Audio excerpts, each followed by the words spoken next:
At the church that my wife and I attend this morning, the pastor preached from Philippians chapter 2, starting with verse 14 and going through verse 17. It starts off with, do all things without grumbling or disputing. And he's really talking to the church. He's really talking to the Christians here. This is Paul writing. But, I mean, it really applies to all of us in a sense, in that we all grumble.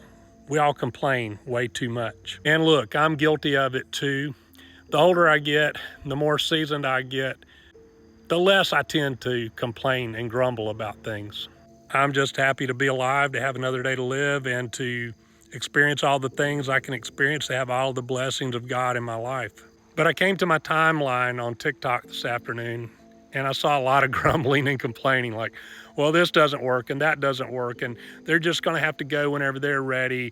You can't make them go. Sometimes I will come in and correct those sorts of comments. Other times I just let them go. What I would tell you is this: if you want to follow someone's advice who's not a professional interventionist and not a professional family recovery coach working in this space for an extended period of time, someone who is bitter, someone who is cynical, someone who can tell you all the reasons why something won't work, but rarely offers any solutions, you'll fall for that, then you're probably not my right fit client anyway.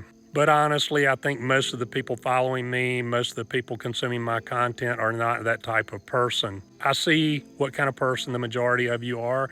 I see it in the comments. I know the overwhelming majority of you are good people who care about their loved one, in some cases your child battling addiction, and that you're looking for solutions. You're looking for answers. And I hope I can come on here every day and at least have a good attitude about things, no matter what's going on.